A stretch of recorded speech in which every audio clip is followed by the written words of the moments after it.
如果你手上有30萬馬幣、300千的預算，你想要買一台豪華 MPV， 在過去可能你的選擇不多，或者沒有選擇。所以今天呢，很有意思的，我們找來了30萬預算可以買得到的2台豪華 MPV。在我左手邊這一位呢，就是家喻戶曉、人人皆知的經典代表人物 Toyota Alphard， 這個是第4代的 Alphard 2.5 CVT。然後在我右手邊這個呢，就是一個新時代的 GWM Way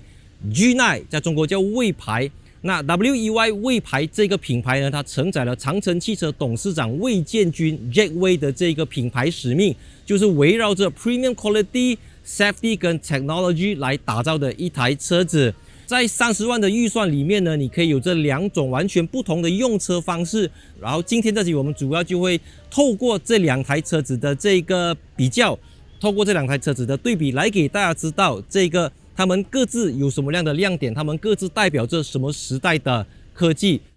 所以我們來看看座艙的部分。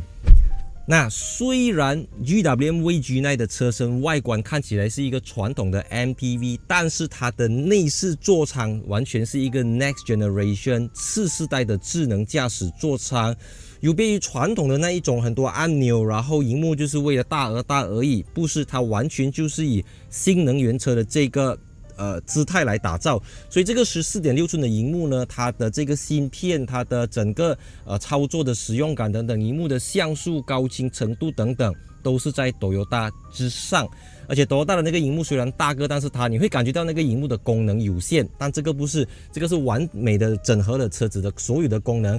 像駕駛系統啦、你的 Regen 功能啊、Steering Wheel Assist 東西，全部都可以在裡面調整。而且你可以車子一邊開的時候一邊調整。那日本車也受限於一些法規，有時候你要調整一些東西，車子要 Fully Stop 才可以調整。那這個 GWM Way G9 就給你這個自由度，你可以隨時隨地在任何時候你都可以去選擇調整車子的功能，它不会限制你，它让你自由发挥。然后这边有一块非常大块的这个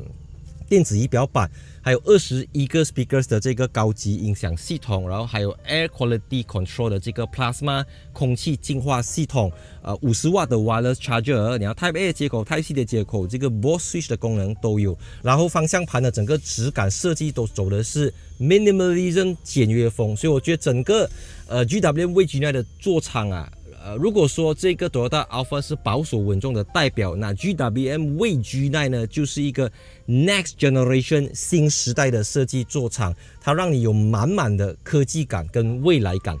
那如果你仔細去看的話，這個 GWM Way G9 的配備真的給得很滿，像是它有 App-based 的 Remote Control， 你可以透過這個手機的應用程序去遙控車子，不管你人身處何處，只要有網絡就能夠去調整車子的功能。再來關於安全這一塊呢， G9 也可以說是做到非常到位，它搭載了 Level 2的 ADAS， 還有超過20項的輔助功能，像是 Autonomous Emergency Braking， 帶有 Stop and Go 的 Adaptive Cruise Control、Lane Centering Assist， 還有 Blind Spot Monitoring 等等，甚至它還有帶有 Transparent Chassis View 的360 Camera， 還有 Auto Parking 的功能，非常的好用，因為它時時刻刻都在 scan。那我對這個第4代 Toyota Alphard 不陌生啦，然後這個是 2.5 Liter CVT 的版本。然後這邊同樣是14寸的這個寬屏螢幕，可以在螢幕裡面調整冷氣啦，這個發熱椅、通風椅的功能都在裡面，音量大小，然後它還有旋鈕跟一些實體按鈕這樣子，所以整體來講，螢幕已經比前幾代的 Alphard 大很多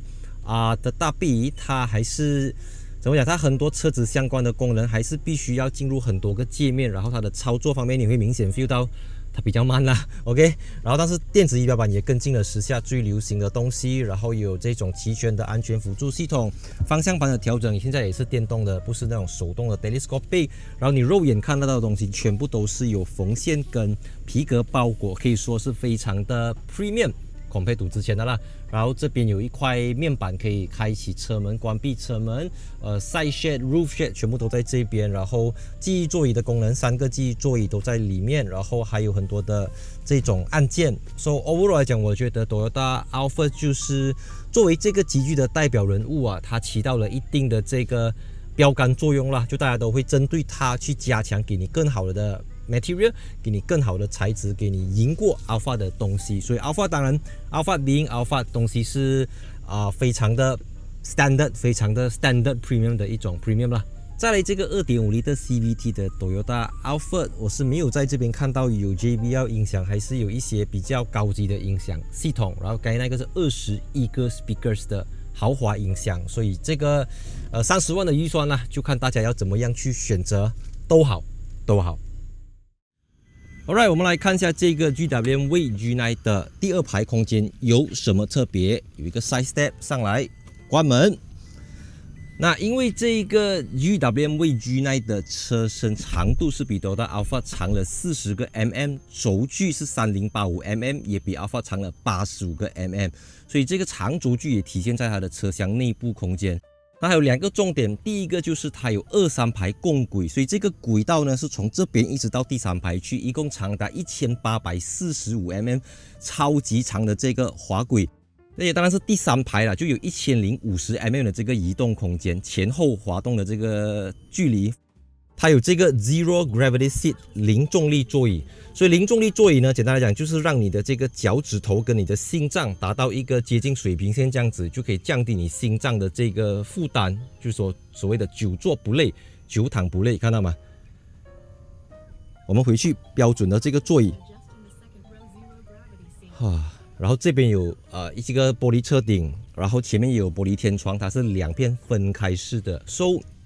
再來的話，它還有一個東西Toyota Alphard沒有的，就是冰箱。那講冰箱呢，其實它不只是有冰箱的功能，因為它可以制冷也可以制熱。所以你打開這個冰箱，你會發現到呢，當你在冷的時候，它可以從0度一直去到15度，然後熱的時候呢，它可以去到50攝氏度。所以你要放比方保溫啦、奶瓶等等，它都可以放。所以放冷的東西可以，放熱的東西也可以。打開這個冰箱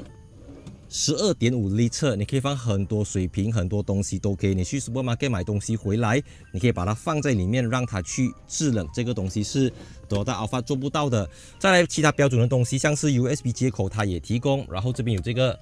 餐盤 tray， 你可以在這邊。你可能覺得這個 tray 離你很遠嘛，但是因為它的滑軌超長，長到你應該很少在 MPV 看過滑軌可以這麼長，長到我碰到這個駕駛座椅啊，你看到嗎？當然，作為一個豪華的 MPV， 在馬來西亞來講，通風也非常的重要，所以 GWM Wave G9 也提供了這個 ventilation seat 的功能，還有 massage seat， 全部都透過實體按鈕 physical button 在這邊調整，它可以做到很多。怎麼講？因為它就是很明顯，就是對標着這個日系豪華 MPV 來打，然後它還有這個手動的遮陽簾，非常大面積，非常大塊。所以當然就車廂內部空間來講啊，我覺得這個 GWM Wave G9 它絕對是在 Toyota Alphard 之上，因為它的軌道夠長，從第2排到第3排，2、3排共軌是一個重點。Alright， 我們來看一看這個 Toyota Alphard 的第2排，同樣有一個 side step 踏板可以踏上來，關門。这個 2.5 CVT 的 Toyota Alphard 呢，它可以電動調整椅背的傾斜程度，還有推脫的高度，但是它的前後滑動是手動的，可以 slide 去前面 slide 去後面，它整個東西是 manual 的。那 Wave G9 呢，它就有 Zero Gravity Seat One Click 的零重力座椅，然後你也可以按一個按鈕讓它自動回到原本的那個位置。然後功能性的話，它一樣有這個 ventilation seat 的功能。然後剛才我們說的那個餐盤，它有沒有？它沒有餐盤，這邊是一個扶手。然後第2排中間呢有一個這個東西 tray 可以給你去放東西這樣子啦。然後呢打開這邊的話，它是 cup holder 杯架，下面同樣有 Type C 的接口然後冰箱的話呢，冷氣出風口，但是下面是一個 AC 100瓦充電接口而已。然後下面有一個小抽屜儲物格，但是它沒有制熱或者制冷的功能。然後除此之外呢，它有這個電動的遮陽簾，然後 GWM Wave G9 呢就是手動的遮陽簾，它速度非常的快。So overall 來講，我會覺得這個Toyota Alphard 2.5 CVT 的版本啊，它的這邊可能不夠寬啊。像剛才我坐在 Wave G9，我覺得椅子的包覆感會比較寬因為畢竟車子的車身寬度是比較寬，因為日本 MPV 車身不能做到太寬，不然進不去那種自動泊車系統。那我們現在不在日本嘛，所以很多的品牌他們就可以把車子做得比較寬 overall 我覺得這個車子它當然非常的舒服啦，但我知道 Alphard 不用懷疑它的嘛，對不對？家喻戶曉了。然後只是說，在一些質感，它還有這種非常耐髒、非常經典的 hard plastic 材質。然後功能沒有話講啦，他們招牌的這個分開式的遮陽簾，然後你可以手動的去電動開啟或者電動關閉，我覺得都是非常實用的功能。那我們先來看這個 Alphard AH40 的軌道啊，它雖然看起來是排成一線，但其實2、3排是無法互相穿插的。這意味着呢，第3排被限制在車後廂的後半段，第2排就被限制在前中段。而 GWM-WEI G9 採用的是1845mm 的全集成共軌，它軌道內部沒有任何的機械阻斷，所以第2排跟第3排座椅是共享同一條軌道。那因為它的軌道夠長啊，所以即便第2排椅背不用整個倒下來，我都可以跨進來，看到嗎？我身高是178cm，可以說是進出自如。那第3排的這個優缺點是各有千秋，各有所長。它的軌道有1050mm，所以它可以滑到去這麼前 ，right？ 然後因為軌道夠長，車身夠長，所以它的椅背可以下到完，看到嗎？所以它有一個極具靈活性的第3排空間，你可以各種方式，你要怎麼樣去使用它，它都可以給到你。而且呢，你注意看到嗎？第3排底下其實還是有2個小抽屜的，所以這個便利性 practicality 方面它做到非常的好。而且第3排有獨立的冷氣出風口、閱讀燈，還有 Type C、Type A 的接口，還有手動的遮陽簾。然後因為全車有21個 speakers， 所以這邊有 speakers， 這邊也有 speakers， 所以可以給你一個 surrounding 的 sound system。再來 GWM-WEI G9 前面2排座椅用的都是 Premium Nappa Leather 的高級材質，不管就觸感，整個質感都是非常上乘的。Alright， Alphard 的第3排很明顯它的車頂比較高，因為車子是比較高的，但是一樣的它沒有這麼寬。然後第3排的話呢，它的前後是手動，可以滑去這邊，也可以滑去這邊。所以就這個地方來看的話，其實這個 Alphard 跟GWM-WEI G9 是差不多的，但是如果你從行李箱空間來看的話，這2台車子就有布局上的不同，因為這一個 Toyota Alphard 的2個椅子是能夠這樣子掛在旁邊的，然後中間就變成是一條走道這樣子，然後這個 GWM-WEI G9 的椅子可以推到很前，整個椅子可以放下來，这邊椅背可以放倒下來，所以儲物空間的話，就面積上因為它的尺寸比它長。那 WEI G9 在第3排立起的時候有233 L的基礎容積，然後透過2、3排共用的一體式滑軌向前推，最大可以擴充至驚人的1725 L。相比較之下 ，Alphard AH40 的第3排立起的時候只有175 L， 即便將座椅推到最前面，也僅有600 L而已，在不拆卸座椅的情況下。所以很明顯 Toyota Alphard 是為了坐人而犧牲行李箱空間，而 WEI G9 就靠着滑軌科技，讓你在233 L 到1725 L 之間隨意切換。然後當然 Alphard 作為 Alphard 電動的遮陽簾，然後有這個閱讀燈、冷氣出風口等等，所以設備的話已經是應有盡有，而且這邊是 Type C 的接口，還有給你 Cup Holder。Start engine。OK。So 我相信大家對 Toyota Alphard 的印象就是每一次放學時間啊，或者在一些辦公大樓啊，有很多家長或者有很多司機 start 着 engine 在等老闆，然後 engine 就一直在怠速，可能等半個小時，可能等1個小時都有的，因為馬來西亞天氣熱嘛，外面動不動就32度、35度，然後冷氣要開個16度這樣子，所以引擎就一直運轉着，然後廢氣就一直排放。那當然我們知道 Alphard 有很多版本，可是這個是 2.5 L CVT 的版本，所以它就必須，如果你要吹冷氣，你就要start 着 engine， 如果 engine 不着，aircon 就不冷呀，所以這個是沒有辦法的啦，因為它就是一個 IC car， 那個是 PHEV。So 當然這個 Alphard 因為車重相對輕，所以在加速的時候，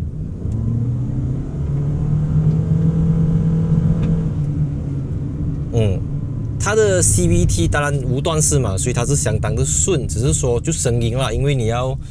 空車啊，如果你載人載滿東西，你要全力加速的時候啊，它的那個聲音是加速5000轉，5500轉。這一款車它沒有任何的這種 Electrify 去輔助它，所以就單靠引擎跟變速箱去拉。當然我知道不太多人會每一天這樣子來駕 Toyota Alphard 啦，只是講說你需要拉到這麼高的轉速，的這個效果啊，它可能只用到1/3的力氣就能夠做到剛才5-6千轉做的事情啊，因為有 Electric Motor， 有 High Voltage Battery， 然後還有 Turbo 引擎 ，right， 所以4個東西加起來的這個 High 4 PHEV 啊，在動力上肯定是碾壓這個的。當然啦，你知道嗎？如果你只是載小孩子買菜、上下學等等，你不是一個怎麼樣追求駕駛體驗的人來講，其實這個車子也不錯了的。To be honest， 你看加速 corner， 車子也夠輕，加速。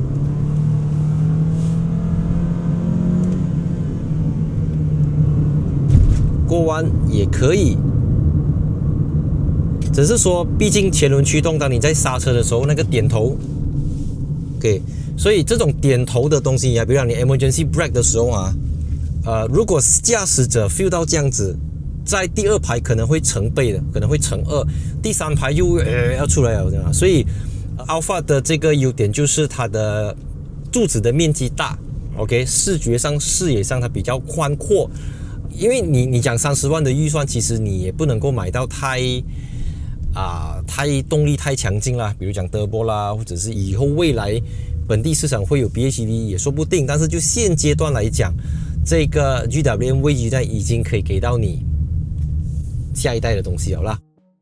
那我覺得 GWM Way G9 啊，可以說是打破了大家的刻板印象，因為它的體積很大，但是效率超高，它的綜合里程可以達到超過1000公里。怎麼樣做到？首先它有一個 41.5% 熱效能的 1.5 Turbo 引擎，配58公升的油箱，還有能夠純電行駛170公里的 44.2 kWh 的鋰離子電池。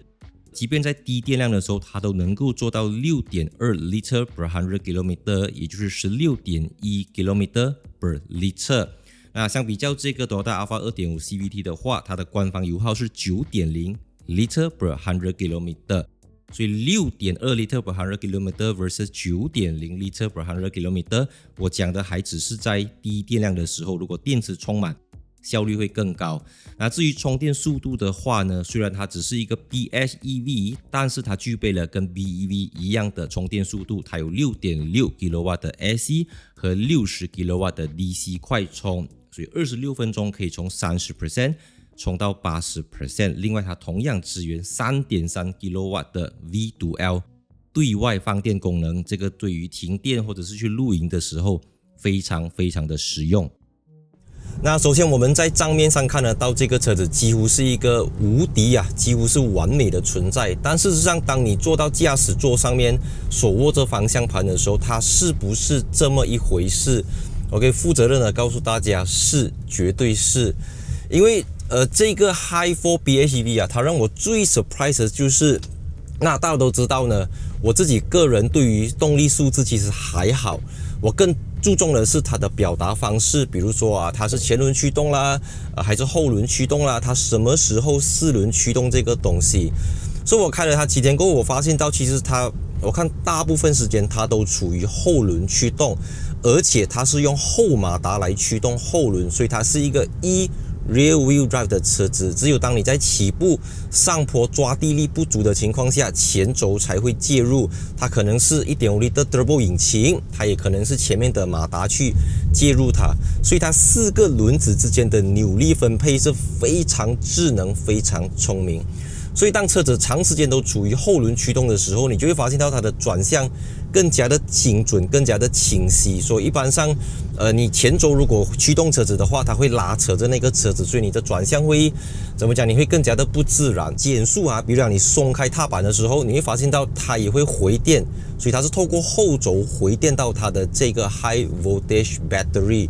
所以它根本就是一台純電 MPV when SOC 足夠的時候。然後你看我輕輕的加速，比如講隔壁一台車子它來了 ，OK， 我輕輕點，哇，這個 4DHT 的 Dedicated Hybrid Transmission 哈，一流啊，真的是一流啊，整個就是無縫接軌，非常非常的聰明。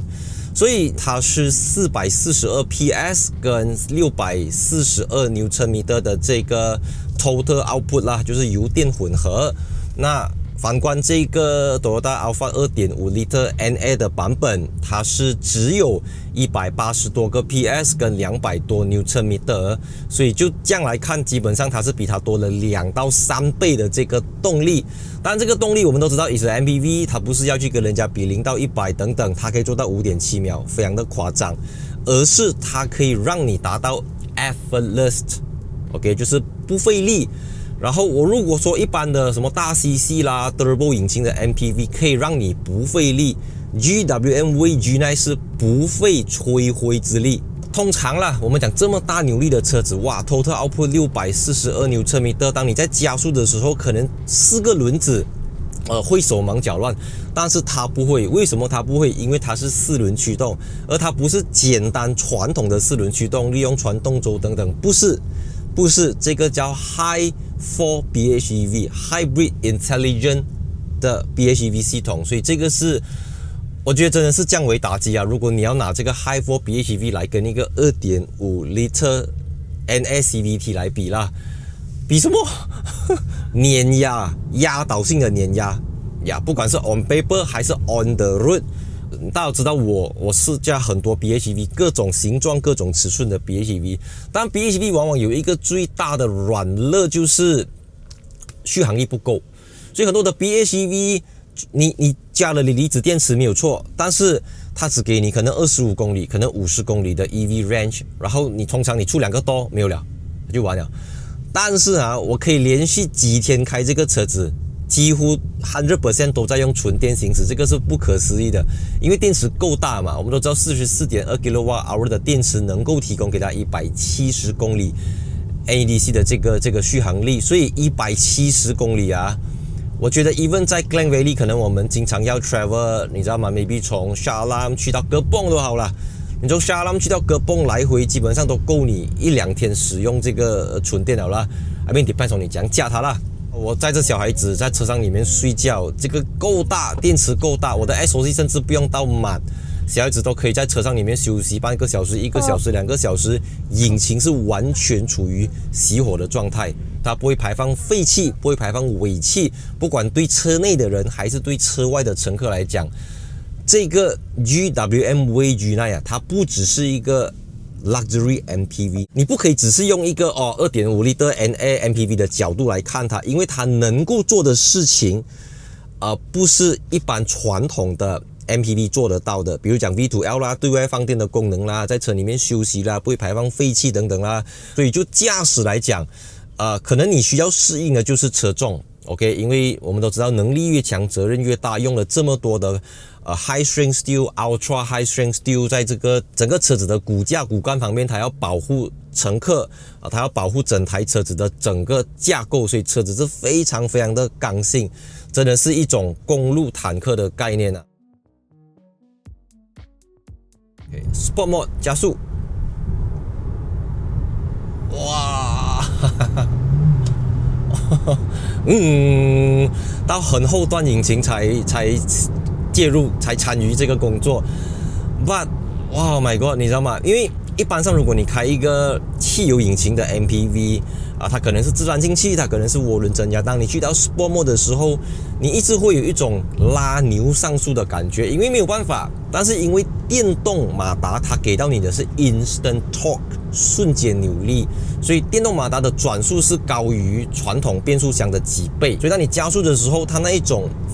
真的是無縫接軌，懂嗎？你看，哇，真的是雙劍合璧，你 feel 到 highway，OK？ 你看，哇，那現在可能我不想要聽到引擎的這個聲音，我去到 Eco Mode， 就是 EV Mode 電動行駛，電動模式，純電 MPV。如果你現在聽到我講話，就代表這個 GWM G9 它非常的安靜，隔音非常的好。隔壁有一輛摩托車，我現在超車，你聽看那個聲音啊！你看到嗎 ？Oh my God，win 了咯！所以透過今天這兩台車子的背對背測試啊，我覺得我喜歡Toyota Alphard的地方就是它的車身相對來的輕，在極度低速的時候，它處理到比較靈活，然後機械構造相對比較簡單，但是可能性方面它就比較少。那如果你高速 high load 的話呢，它只有200多牛車米的，要載人要載東西等等。CVT 變速箱在加速的時候，引擎拉到很高轉，那個震動跟噪音會比較差一點點，而且它也沒有 Acoustic Glass 雙層玻璃的加持。所以 GWM G9 啊，就是給你一種完全不同的用車體驗。首先，它是一個 PHEV， 它可以純電行駛170公裡。特別像我這樣子，家裡有太陽能系統，我家裡面有 Wallbox 來講，我只需要 plug in 進去，我可以一整個禮拜甚至一整個月都不需要動到汽油引擎太多。而且孩子在車上睡覺的話，也不用擔心引擎一直啟動着會有廢氣、會有尾氣，所以你可以把它當成是 BEV 來用，你可以把它當成是 PHEV 來用，你也可以把它当成是油電混合的 HEV 來用。它的電池夠大，它的油箱夠大，它的引擎馬力動力也夠大。然後第二排、第三排的空間相对來的靈活，因為軸距更長，車身更長。所以啊，同樣是30萬的預算，300千馬幣。Right, so 給你2種不同的方式，所以我覺得不管是 Toyota Alphard 還是 GWM G9， 作為一個馬來西亞人，作為一個馬來西亞消費者，在2026年的今天，這是一件非常幸福的事情，就是我們有得選擇。以前我們冇得揀，你有得選擇，那現在市場更加競爭，就會有更加強而有力的對手提供給你更強的車身。High Strength Steel、Ultra High Strength Steel， 然後還有方方面面啦 ，Premium 喇叭類的21個 speakers 的音響等等，就是對標着這個經典人物老字號 Toyota Alphard 來打。所以歡迎留言告訴我你會怎麼樣去選擇。如果你同樣手上有30萬馬幣的預算，喜歡這期影片的話，記得分享、按讚，分享給你身邊有這個預算想要購買豪華 MPV 的朋友，讓他們做一個 reference， 讓他們做一個參考。See you in my next video，去圖萬卡。